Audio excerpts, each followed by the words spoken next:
So yeah, no, that's good that way. Whoa, we got a little mic feedback there. Hey, welcome to this episode of Techsplanation. I'm your host, Nick Smith.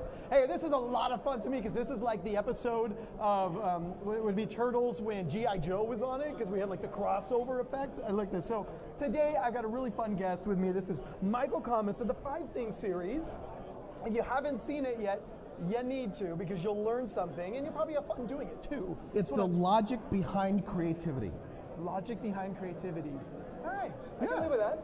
I can live with that. Okay, so here we go. It's NAB this week. It's my favorite week of the year. It's Christmas and Kwanzaa and 4th of July all wrapped up in one. Together in a ball, wrapped in mashed potatoes, folded into a pizza, and then deep fried. With a martini. With a martini. Yeah. There it is. So it's a great week because so much fun happens, so many cool things, so many funny things. Like the year I saw Joe Rivas dancing on a pole with Kiki Stockhammer at the AJA party. Wow. Favorite week ever. Do you have that footage loaded in the TriCaster? Can we see that? No, I have it on a phone somewhere. I'm still trying to find the right cable because it was like 10 years ago. But I will get that file because he gets really like embarrassed when we talk about it. Kiki's like, yeah, that was another day. It's all good.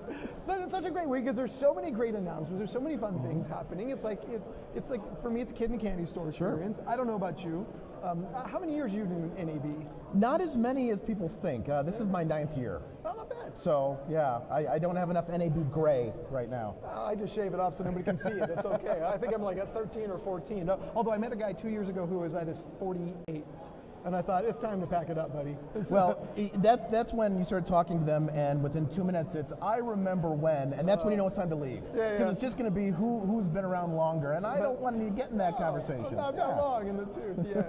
All right, so let's set it up. I mean, so all these great announcements, I really look to you as the guy who's deep in the editorial world, right? Thank you. You're down in LA, you're working with clients constantly, you're looking at new workflows, and usually when I throw something past you, you're like, yeah, that was last year. We're way past that, and I'm like, but you're really ahead of the curve in a lot of ways because you're in an environment that really breeds what's the latest. So with that being said, what are you seeing right now? What's the latest in the NLE editorial side of things? Well, remote editing. I mean, that's been the dream of everyone, right? To stay at home. Stay home. In your slippers. You know, maybe a dog next to you, maybe a pina colada next to you on the beach, but edit from home while the media may be somewhere else, whether it's out in New York or whether it's overseas. Maybe you're working on a feature film and someone is shooting in New Zealand, right? And you want to start cutting with a talent here in LA, or in this case in Vegas, while the media is elsewhere. And that's always been incredibly hard to do because of a little thing called latency and physics, speed of light. That could be an issue. Distance. Yes. So I just came back from Avid ACA, Avid Connect, and they were showing Avid On Demand, which probably won't ship till later on this year, but the ability to spin up Media Composer in the cloud in Microsoft Azure and then edit in a VM. So the VM is actually running in a cloud, and with a few mouse clicks, you spin it up. And it will also use the Microsoft storage stack as Nexus storage. Okay, so is the media in the cloud as well? So we're uploading the content, it stays up there after the camera, and then the editor just goes to town from that point. Correct. And then kind of what Foreseen was trying to do a couple years ago, and they may still be at it. Foreseen is still doing it, but the problem we always run into with Foreseen is that craft editors want to work on a tool that they've based their livelihood on. Right, let's throw a Linux box at a Mac guy and say edit, right? Yeah, exactly. Where's the button? And not just that, I don't have the trim mode that I'm used to. Right. I don't have the effects that I'm used to. And so it may work for predators or producers, but when it comes to craft editors, they want their tool, which means they're using the Premieres, and they're using the Media Composers, using the Final Cut 10s. They're using Resolve. They're using the tools that they want, as opposed to what we're forcing them to use. So, take a new NLE and have fun with that. That's fair. That's a tough adoption. Try and learn to ride a unicycle after you've been on a tricycle for a long time. It's very painful. What we've also found is that Hollywood is predominantly Mac. Right? It's predominantly Apple, and a lot of the technologies that enable remote editing are PC-based. When you look at companies like Teradici, right? That's PC-based. But there's a great company out there called Amulet Hotkey. Yeah, that sounds like an English company, right? Amulet Hotkey. It actually sounds like an award on an MMOG. I got the Amulet Hotkey. Like just shoots up from underneath you. Amulet Hotkey takes the Teradici card and puts it in an enclosure that you just run the output of your Mac to. So it ends up being like a remote secure KVM output, so you can use Mac. So I'm really excited to try and bring that technology into the Hollywood market. So, I mean, within that space, what is, I mean, somebody's saying, oh, I want a remote edit. I mean, I remember looking at this 3 to 5 years ago, and you were just like, yeah, dream on. You know, it wasn't ready. And a lot of it was the network wasn't there. The speed of the internet wasn't there. What does somebody have to look at this point to say, okay, for me to remote edit, what do I have to have in place? It's a good question. And, you know, the average internet speed right now for home users is 67 megabits, right? So that's not a lot of throughput. So we're not editing high-res media, right? It's going to be proxies. I think once we get to a space where H.265 is more prevalent, it'll be a lot easier. So right now it's a remote edit. You're still looking at investing in a lot of money. You're looking at the corporate environment to buy all of this gear to enable you, and then it becomes, well, is it worth that cost to spend 100 grand, 150 grand to have you work from home? Right? Because what's the real estate cost? What's the ROI on that? Didn't Adobe try this already? They called it somewhere? No, let's see, there was Avid Everywhere, Adobe Anywhere, and Apple Nowhere, I think was the name. Yeah. 2 places. Yeah. There was Adobe Anywhere, which I was a huge fan of. We got systems in-house at Keycode Media. I would go home and edit. I'd actually tell Mike Kammes, the president of Keycode Media, hey, I'm going home because I want to edit. And he'd be okay. Right. And Adobe killed the product. Adobe killed the product, and now they have team projects. And they also have shared projects, which I think in the future, and this is me putting on my futurist hat, I honestly think in the future that Adobe is going to be offering up space in the cloud for you to be able to upload media and then use Premiere in a shared environment to stream that media in real time off their cloud. You're just paying a little bit more per money, per month for that terabyte of storage. It's death by one, nail at a time. So they just get you $5 more, $5 more, $5 more. Yeah, it's like a car payment. Well, it used to be, we complain about the cable company. Yeah, I'm paying $100 a month for all these channels I don't want, and now you're paying $5 for HBO and this and that, and after a while, everything stacks up and gets to the price you're at before. Yeah, I'm back to my, I want my a la carte. So Avid's got that coming out. Has Adobe launched, what's Adobe's announcement this year? Are they saying anything about what they're doing? Adobe is usually pretty tight-lipped. Yeah. Some of the things they did show, they just released a dot update to 2018. It has custom LUT folders now, which I absolutely love because, traditionally you've always had to just navigate to it every time. That's been a pain in the ass. And there have been a few incremental updates to Adobe or to they've done a little more with VR. It seems like right now they're really acknowledging VR and AR with a better tool set internally, whereas before you could edit it unwrapped, as this big sphere of data. But they brought in Chris from Metal, right? They brought him on the team, and so they ported over a lot of that technology into Premiere. So you've been able to plug in a headset, certain kinds of headsets. You've been able to change the viewer to go from an equirectangular image to a traditional 2D image, and then pan around it. Yeah, and that's been great. Good. Yeah. Now that's interesting because I think that was one of the problems is you look out there and it's like you had to buy a special tool to edit the VR content, which costs way more than it should. Speaking of, did you see the fly pack we just built? No. This is great. Oh, this is great. You people are going to love this. So, Keycode Media. Did you put it online anywhere? It's at keycodemedia.com. All right. Under live production, I believe. So, Keycode Media partnered with Supersphere Productions, Lucas Wilson, as well as with Assimilate. Go down to Solutions, live production, I think. Maybe it's underneath there. I don't know. Maybe you can Google it. Anyway, we'll find it so it's a mobile fly pack that takes in VR cameras, 180-degree cameras. The cameras go into Assimilate Scratch, custom computers, apply geometry, spits it all out via 12G. This is all UHD 60p, by the way. Nice. Spits out 12G to a Blackmagic gear, doing all the switching, then hits some encoders and spits it out as an HLS stream in 4K, HD, and standard def, and records all the ISOs. And this is in mobile fly packs that you can roll out to concerts and such. Now that's cool. It's fantastic. Because I think that's really a great space for VR. Because if I want to be at the show, I want to be somewhere where I can feel the audience but not touch the audience, and have that experience of being there at the show versus just watching, a single angle all the time. Well, here's the cool thing, is that you then can adopt that whole methodology to gaming, right? So now you're viewing 180 of gaming, and you can see the leaderboard, you can see the actual gameplay and the different angles. Yeah. When we talk about the concerts, we're doing picture-in-picture, right? So you have the vantage point from the singer, and then you maybe see the video walls on your side, right? So you're doing picture-in-picture in VR in 180. So it's pretty damn cool. Speaking of, have you seen Ready Player One yet? No, I have not. Okay. I know what a pop culture fanatic you are, so I assume you loved it. I did. It was missing a lot. I read the book first. It's not a deep movie, but it is visually fun and stunning. Okay. Like visually, it needs to be seen in 3D, and needs to be seen on the big screen. It's Okay, I was going to say, so it's got to be a theater movie. It's not a wait till Netflix kind of thing. I don't think so. Honestly, it needs to be seen in 3D. Okay. Because some of the chase scenes and the car scenes are really fun and really exhausting on the eyeballs. Yeah, I would say it's the easiest way to go. Okay, so Adobe's got that going on.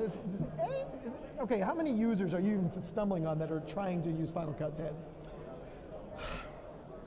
That's a very difficult question. I see the more independent shops that are, I don't want to say non-collaborative, but may only have one editor or one creative, a one-person band, the one-man band. I see it being used a lot for that. I see it being used for everything that's not around the Hollywood machine. Yeah. I mean, it's cheap, it's cost effective, you buy it once. And you know what, it's a great app. Final Cut 10 works great, it does some fantastic things. But Hollywood is risk averse, and they don't want to move to that platform, especially, or no, I shouldn't say platform, they don't want to move to that application when they've already built the infrastructure. Well, fool me once, right? I mean, they've been there, they tried it, look what happened. So, yeah. I mean, do we have any hope that Apple's going to do anything with the pro hardware? There's rumors this past week, the Verge guys were there and they were told, we're building it correct, we hired the right people to come in and test workflows, but I don't trust right now. After the meeting with Apple last year, I was under the assumption it was something that was going to come out in 2018. And then some folks pointed out some errors in my logic, and now it just so happens this week they came out and all but said, yeah, it'll be 2019 before they're ready, which means it could be December 2019. So that means we have another 18 months before we even see a Mac Pro. And by then I've bought 2 HPs and my life has gone forward. Exactly, yeah, you're not on a Z8 anymore, you're on a Z88. Yeah, exactly, I'm not waiting. So anything else exciting? I mean, what are you looking for at NAB this year? You're going to hit the floor, you're going to have free time. There's a couple things I'm looking for, and some of them are pretty particular. I'm looking for IMF creation tools, because Netflix is driving Hollywood right now, and Netflix has very high-end deliverables. It's not XDCAM and MPEG 2 like we've been doing for broadcast. It's IMF, 16-bit open EXR, 3,500 megabytes a second. So we need something to package the content into IMF with versioning and a playlist. And right now, Clipster does it, but that's obviously very expensive. Telestream has something working. I don't know if it has complete compliance yet. So I'm looking for that. I'm also looking for asset management systems, which I know you know something about, but ones that already have defined cognitive services that you can buy into. Last year, everyone demoed it. And on the show floor this year, I want to be able to walk up to an asset management vendor and say, okay, if I want facial recognition, can I get that out of the box if I buy this from you and just pay per month either through you or elsewhere? And everyone I've talked to has said, well, we can do it, but we don't do it out of the box. And I want that to be a duh, Have you looked at Veritone yet? I'm sorry? Have you looked at Veritone yet? No, I'm aware of them. I've not looked at it. Yeah. We should go check it out a little bit, because because I like what they've done is they say, rather than, hey, go buy Azure, go buy Amazon, they said, cool, don't worry about it, just hand us your stuff once, and we've got access to all of them. Correct. Right, and pull it in. And I think they've done a unique hook to pull that together. I did look into that, the kind of brokering of services, so you're not locked in, because usually when you're locked into a Microsoft or a Google, you have to use what their tool du jour is. Well, yeah. And to have kind of a one-stop to pick whose services you want to use because they're better is great. In fact, you know what I've been dreaming of? I've been dreaming of AI LUTs, and hear me out. Hear me out. All right. This is where you do machine learning and you train it for, let's say, one reality television show. So it recognizes those characters, or it recognizes these patterns and these logos. And then you bundle that and you sell it as a LUT. So you plug in this module that's been built into your cloud services, and it has that functionality that was built for that show. Well, then what I like with it, because I looked at IdentV and what was the other guys, Gray Meta and all the others, and they're all doing the same thing, right? They all have access to a bunch. Some are focused in different verticals. What I thought was interesting with what Veritone pulled off was they said, hey, we actually built a pre-AI. And our AI first looks at, or machine learning looks at the content to determine what is this content. Well, I see goalposts. Okay, well, what kind of goalposts? They're white vertical ones, and I see a lot of helmets, therefore, i.e. this is football. Now we're going to apply metadata schemas or AI schemas that are focused on what works best in football. So this prefetch basically customizes the engines based on what it sees the content to be, so that it steers to the right ones, because there's so many of them. And is this an independent module, or is this built into their platform? Okay. Yeah, this is See, I want the independent modules. Got it. I want to be able to plug that in like a LUT. Yeah. to Oh, I color see my what you're saying. I footage. just want a plug-in, effectively. Exactly. Yeah. So maybe I spend $10,000 and I get one that focuses on, maybe it's legal, so it focuses on recognizing logos, right? Or maybe one it's based on cars, so it focuses on just road signs. You know, so you're buying these modules for their particular usage. Well, I guess that comes down to the fact of whether or not people are ready to put all their content in the cloud at this point. I don't think you have to. I think what's necessary. I think you just be able to send the proxy, right? Yeah. Or you have something on site that is doing that is analyzing the media and just sending up the metadata about that media to the cloud, where it's doing the processing and then sending back the results. So I don't think we need to put everything in the cloud just now, and we don't have the pipes anyway, right? I mean, we're just woefully slow. I think we're the 15th fastest in the world in terms of 15. I think we're number 15 now. And we're Starbucks than everybody else, but we're 15 on this. Yes. I'm just saying. All right, 5 things. Yes. 5 things. You said you're coming up on season 3. Yes, season 3 of 5 Things. For those of you who have not seen 5 Things is a tech series where I examine 5 things about a technology or concept with no BS. Right, so I tell you what it does, what works, what doesn't, how much it costs, things to look out for, gotchas, and finish season 2 back around the holidays. Season 3 is going to come out next week, actually in a week, and it'll be a review and comparison between 2 leaders in the industry. Nice. Yes. So are you enjoying it? You know what, I love, as I said earlier, the logic behind the creativity. I love enabling folks who create for a living.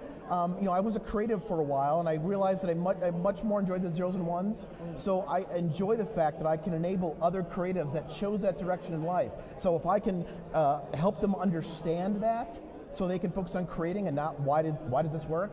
I love it. So I love doing 5 things, and I'm very lucky because Keycode Media, who I work for, has said, you know what, we bless what you do. Nice. So you don't feel like you have to say something to protect us, you know, so I get that kind of autonomy, which is great. No, that's brilliant. Yeah. I gotta love it. No, and we're having fun doing this too. I mean, it's like, you know, so I started on the camera in college. I was like, oh, I'll be an actor, you know, and then A thespian. I heard John Lovitz one time say 96% of the money in the Screen Actors Guild is made by 4% of the people. And I thought to myself, what are my chances of being one of that 4%? Right? And then I'm watching the credits on the movies and I'm like, oh, look at all these names on the other half that are making money and surviving. I'm like, I think I'm on the wrong side of the camera, right? And then I shifted. So the flip side is that 96% or 4% making 96 is a lot better than 98% or 2% making 98% of the wealth. Oh, that's right. It wouldn't be a lot of money, would it? Yeah, okay, that's fair. Oh, it's good times. So season 3 is coming up. You've got season 1 and 2 already out there. People can catch them anytime. YouTube, Roku. I'm in development on an Amazon app right now. Nice. Yes, I'm all about VOD. So you can stream it on those platforms. 5thingsseries.com. You can catch everything, and I also have transcripts of the blog or of the video, and they're all closed captioned because again, I want to make sure everyone has it accessible. And it doesn't hurt that you have access to technology to be able to pull this off. So you know, I mean, that does help. It does help. Another thing about Keycode Media is a lot of times I will go around them because I don't want to muddy the waters with you know, I'm using Keycode's gear, so I tend to do it on my own. That's fair. Yeah. Totally understand that. Yeah. What do you have planned for Techsplaining? Because you have 3 series. Yeah, so we have 3 series. So we have Techsplanation, which Right. is just geeky stuff about tech. You know, never names, but you know, what is it? Concepts. Right? Yeah. On the bench, which is, you know, we put it on the bench. We tell you what it does, turn Right. it on, flip it over, let you look inside. And then JB&A Today, which is, you know, who are we as a company? What are we doing? Right. Techsplanation right now. Our next episode coming up is about IP video, and it's really about getting out of this, I need a matrix that's Right. got fixed inputs and outputs and fixed resolutions, and saying, hey, what can I do when I have a network switch as the central hub to my, you know, my environment? What can I put through it? Is it NDI? Is it H.264? Is it H.265? Is it, you know, MPEG-2? Is it, you know, and what is the experience of that? You know, what do I need on this side? When would I use it? Like, you know, what's good for digital signage? What's good for live production? What's good for, you know, big video walls? So it's really about how to enable IP video and get away from the traditional matrix. And that's so important to cover, because as we move into the ATSC 3.0 realm, where everything has to be simulcast over the air, as well as over the net, that's all going to be IP based. Oh, yeah. So understanding the fundamental, the core info about that, as ATSC 3.0 finally gets rolled out, that's imperative. So that's a good topic to hit. No, and it's good. We look at it kind of like, and I'm not even getting outside the firewall yet. I'm just saying within the confines of your own building, how can you get video from there to way over there? And what is that experience? What is that video? On that side. And that brings up a real good point. Obviously, NDI from NewTek has a lot of hype. It's very manageable. DVC Pro HD data rates. But what other protocols are you seeing, and what other kinds of packages are you seeing on the network? There's two kind of keystones right now. So the MPEG H.264 world, which is lossy compression. And it's good. I mean, you look at the guys at Geffen over here, they're doing wonderful things with it right now. They got a great controller for managing all the endpoints. KVM's integrated into it. So I can say, cool, I can control the far side device. But it's an older format, right? All the profiles are older. You get compression. There's no alpha channel. This is outside of this is post production. I see. Okay. How do I communicate to the guys who aren't in the editorial room? Okay. Right? Or how do I show my dailies on a screen somewhere? Sure. Inside? So it's really about just getting the signal out, and sometimes it's just even TV and digital signage. Okay. That side. The other half of it that we're really seeing the adoption kind of pick up right now is the SDVOE Alliance. So when you look at SDVOE, it's uncompressed, full bandwidth video across a 10 gig network. And when it first launched a couple years ago, we couldn't get the adoption rate that people were like, well, that's just a massive chunk of, that's huge. But now with switches like D-Link and Netgear and all these guys coming down to sub $100 a port, it makes sense now. Right, so if I've got a big, large display like that LED over there, the thing is, when you take a display that big and you throw a 1080p signal up on it, pixels show up, right? That little pixel that was super tiny now is like the size of a quarter. Well, that matters. So having uncompressed signal in an environment where you're doing that, it matters. Low latency, that matters, right? If I'm in a house of worship and we're pushing to the big screen, any latency, it looks horrible. Oh yeah, because then you got mouth out of sync. So those are all the things. So it's really about, hey, after the production, how do I get my content through the building to share with a larger audience and utilize the network that's in front of me? Because it's there, it might as well. On that side. So that's kind of where we're going with Techsplanation. We got a bunch of on the benches with Geffen gear and ZV gear and Christie gear and all those guys that are in that space. You know what I'm dying to have someone do? Yeah. Is because right now you can't go to NAB and throw a rock without hitting a storage company. Yeah, of course. Right? I would love to see a Techsplane about SAN versus NAS. And because that's always a rub, right? Yeah. You know what the answer is? Hey, go find a fiber channel switch somewhere for your SAN, and then call me when you're ready for NAS, right? That's the unfortunate part about it right now. We look at the industry, there's really only one fiber channel manufacturer anymore, and that's Brocade, and they're awkward, they're low on stock. I mean, there's not enough, nobody else is entering that market right now on the SAN side, because everybody's pushing to 400 gig NAS as their future. It's funny because I think you and I are looking at this in two different ways. I'm looking at more of the end user experience, which is if you try to put a ton of editors on a NAS, the performance just drops because there is no quality of service, the packet size is smaller, even all the tweaking, you're not getting that guaranteed point-to-point performance you get with the SAN. And I think there's a lot of NAS manufacturers that say, look, just run 10 gig or 40 gig to everyone and just drown them in bandwidth, so even when the bandwidth drops, they still choke it through. And I think that's irresponsible tech as far as I'm concerned. And 40 gig died. Whether or not those guys know it, 40 gig's dead. No, really, truly, because the problem with 40 gig is it wasn't compatible one way or the other. So I can take a 100 gig port and I can split that up into 425s. I can't do 240s. That's a good point. Yeah, symmetrically it doesn't work. So what we're looking at now is these vendors are saying, look, we've really jumped the 40 to 50 and 100. Because that is a symmetrical port that we can use and split into different, like if you go over to the Melmax guys over there, their 100 gig port splits into 425s. Or 410s. You know, I think we need a t-shirt. We need a t-shirt that says, I jumped to the 40 gig shark. That's a point well taken. Yeah, so, but I agree. I think that's an interesting story because I think people need to understand there is a value to the SAN still. Right. And to having that fiber channel experience and what that does as a quality of service and a throughput method. So. And you're not using antiquated protocols, AFP, which is dead, SMB, which changes every Mac OS version. Or, NFS or CIF shares where permissions get hosed.